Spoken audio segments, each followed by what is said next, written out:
헌법재판소의 파면 선고가 있고 일주일 만인 지난 4월 11일.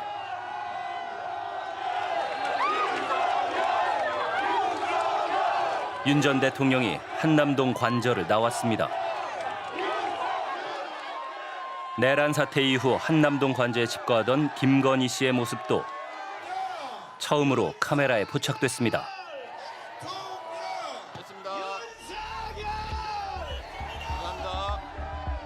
정치 입문 9개월 만에 대통령에 당선되며 대한민국 권력 정점에 올랐던 윤 전 대통령. 파면과 함께 윤 정부의 상징인 용산시대도 막을 내렸습니다. 윤석열 대통령이 오늘 국민들 앞에 선서를 하고 제20대 대통령에 공식 취임했습니다. 용산시대도 첫날을 맞았는데요. 용산시대 3년. 졸속 이전의 후유증은 컸습니다. 어딨어? 여기 있다. 지금 마지막으로 뜬 게 16분 전이에요. 5분에 한 번 시켰는데? 진짜 뭐가 왔나? 심상치 않은 장면을 목격한 건 22년 겨울. 2차 대전에서나 들을 법한 요즘에는 듣기 힘든 이제 프로펠러 비행기가 지나가는 소리가 들렸어요. 약간 형체도 옛날 비행기처럼 이제 전쟁 영화에서나 볼 법한 비행기와 헬기가 낮은 고도를 선회하더니 뒤이어 요란한 굉음을 내며 전투기까지 등장했습니다. 그때서야 이거 뭔 일이 났나 보다, 좀 진짜 북한 쳐들어왔나 뭐 이렇게 생각을 하면서 좀 심각해졌었고. 같은 날 오후 경기 북부에서도 비슷한 광경이 목격됐습니다. 천천히 날고 있는 비행체를 봤고 그 후에 바로 우리나라 헬기들이 한 2대가량이 그 주변을 돌고 있는 거를 목격하게 됐죠. 오늘 북한의 무인기 여러 대가 우리 영공을 침범해 김포, 파주, 강화도 상공을 최소 6시간 동안 날아다녔습니다. 그간 북한 무인기가 우리 영공을 침투한 적은 있었지만 서울 도심 한복판까지 들어와 실시간 포착된 건 처음이었습니다. 북한 무인기는 용산 대통령실 상공 비행 금지 구역도 일부 침범한 것으로 밝혀졌습니다. 우리 군은 공격 헬기와 전투기를 투입해 추격했지만 무인기를 격추하는 데에는 실패했습니다. 지난해엔 폴란드 대통령 공식 환영 행사 중에 용산 대통령실 경내로 북한 오물 풍선이 떨어지는 일도 있었습니다. 북한이나 이제 적성 국가가 공격을 했을 때 대응을 못해요. 왜 그러냐면 동서남북으로 전부 대도심이에요. 그럼 이게 방어 자체가 안 돼요. 일단 전투기가 들어온다. 예를 들어서 무인기가 들어온다. 그러면 사전에 요격을 해야 하잖아요. 근데 도심이야. 그러면 낙탄이 전부 도심으로 떨어지는 거. 그렇기 때문에 속수무책으로 당할 수밖에 없어요. 만일 교전을 하기 위해서는 국민들의 피해를 감수하고 해야 되는, 대통령실을 보호하기 위해서 국민을 버려야 되는 거예요. 대통령실을 용산으로 옮긴다고 했을 때 가장 우려됐던 건 안보 문제였습니다. 너무 잘 보여서 좀 놀라운데요. 굉장히 가까워요. 대통령실 보이고 합참 건물 보이고. 바로 앞 고층 아파트에선 가급 국가보안시설인 대통령실 경내가 훤히 내려다 보입니다. 저기 경비선상까지 다 보이는데 저기 그 제복 있고. 대통령의 동선도 쉽게 노출될 수 있는 상황.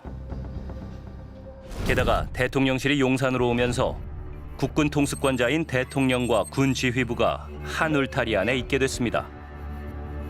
세계 어떤 나라도 대통령과 군 지휘본부가 같은 울타리 속에 있는 경우는 없어요. 그렇게 된 경우는 아마도 저기 아프리카의 그 콩고, 거기가 이제 대통령과 군 지휘본부가 같이 있다고 그러더라고요.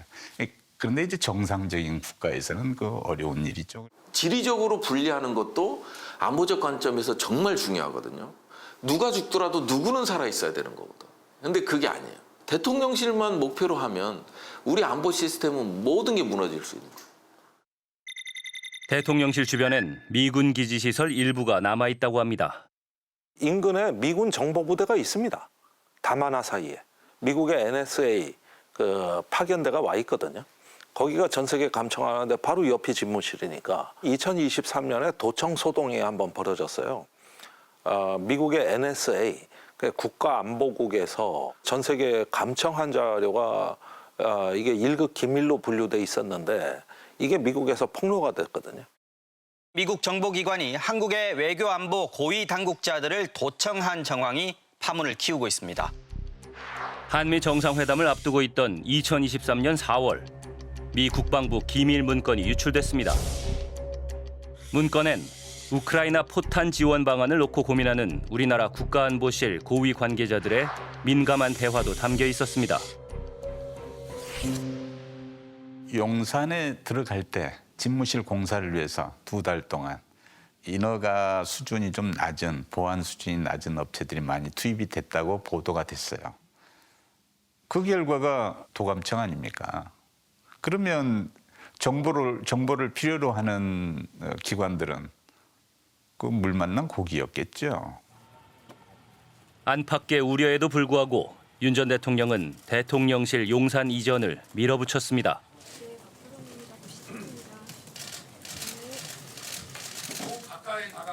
대통령직 인수위원회 출범 후 열린 첫 기자회견.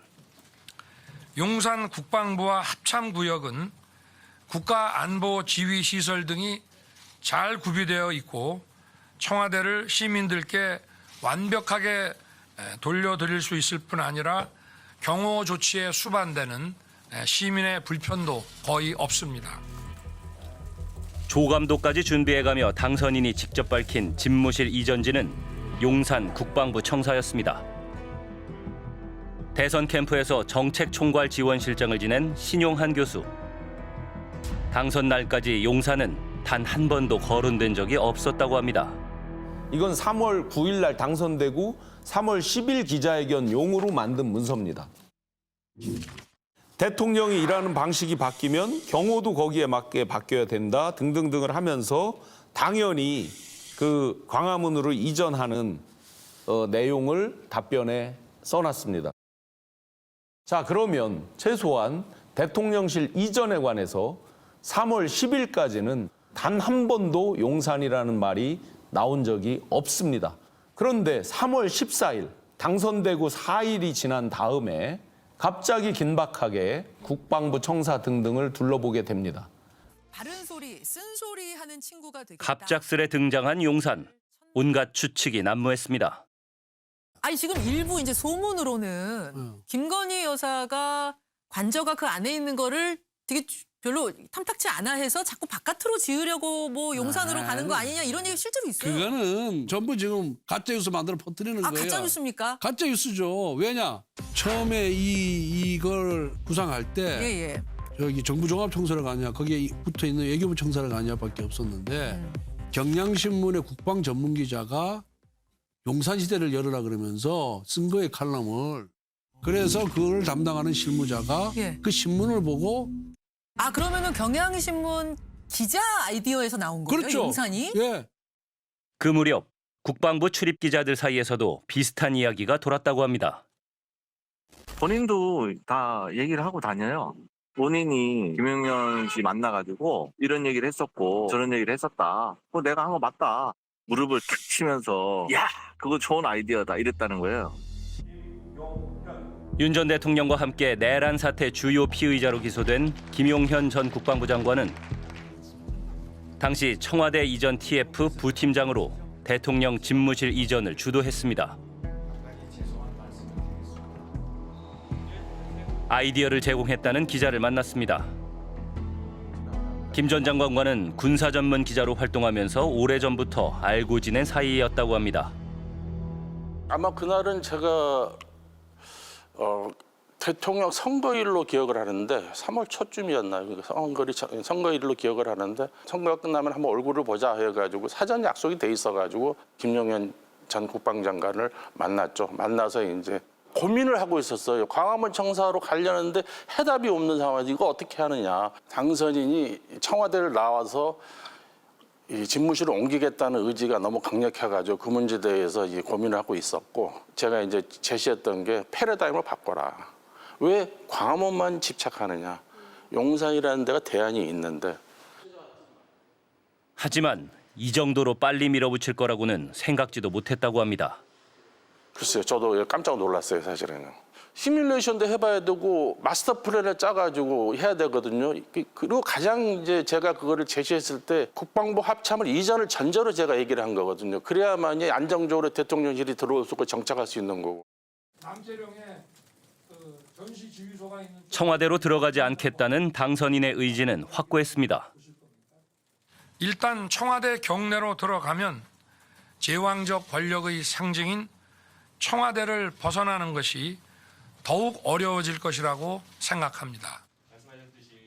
저기 이제 제왕적 대통령제를 내려놓겠다고 하셨는데 그때 보면 강화하셔서 오히려 사용하시는 게 아닌지에 대한 불만이 있는데 거기에 대해서 어떻게 생각하시나요? 제왕적 대통령제를 내려놓는 방식을 제왕적으로 한다는 말씀이신데요. 그거는 결단하지 않으면 제왕적 대통령제에서 벗어나기 어렵습니다.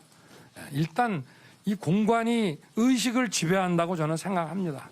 하여튼 청와대는 절대 들어가지 않고 당장 이렇게 갈 수 있다라고 믿은 사람은 처음에는 거의 없었습니다. 그런데 그 뒤에 들려온 말이 이건 무조건 해야만 한다로 바뀐 거죠. 이 정도로 갑자기 될 때는 분명히 이건 외부의 어떤 특이한 압력이다라는 얘기를 다 솔직하게 실무선에서는 많이 얘기했죠. 어떤 무속이나 주술이나 뭐 역술적인. 지난해 9월 대선 과정에서 활약한 정치 브로커 명태균 씨가 등장하며 의혹은 증폭됐습니다. 명 씨는 지인과의 통화에서 청와대와 관련해 자신이 조언했다는 취지로 이야기했습니다. 내가 뭐라 하대. 경호고 나발이고 그 내가 그거 가면 뒤질락한테 본인 같으면 뒤질락하면 가나. 얘기했잖아요. 그 청와대 뒷산에 백악산은 좌로 대가리가 꺾여 있고 북한산은 오른쪽으로 꺾여 있다니까. 윤 전 대통령의 멘토를 자처하는 천공이 용산과 관련해 언급한 영상이 알려지면서 무속 논란에 기름을 부었습니다. 용산에는 어떻게 그 힘을 쓰느냐 하면 용이 와야 돼. 용이 어떻게 와요? 그냥 오면. 용은 그냥 오면 쓸모가 없어요. 여의주를 들고 와야 돼. 여의주가 뭐예요? 법이에요. 인간한테 살아가는 사람한테 최고의 사람을 용이라고 합니다. 용. 그가 윤 전 대통령 부부와 친분이 있다는 건 예비 후보 시절부터 제기된 의혹입니다. 천공 스승님 아십니까? 천공이요? 천공 스승. 천공이라는 말은 제가 못 들었는데요. 네, 본인이 스스로 윤석열 후보의 멘토, 지도자 수업을 시키고 있다 그런 자칭하는 분인데 모르시는구만요. 아니요, 제가 알긴 하는데요. 네. 무슨 멘토니 하는 얘기는 알겠습니다. 그건 좀 과장된. 알긴 알고요. 아니 정법을 만나셨죠? 만난 적 있습니다. 예, 몇 번 만나셨습니까? 뭐 한 몇 번 뭐 좀 오래됐습니다. 부인하고 네. 같이 만나셨습니까? 그렇습니다.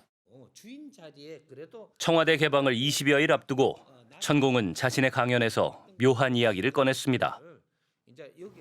어지간하면 청와대 개방하잖아요. 한 1년쯤 안 가는 게 좋습니다.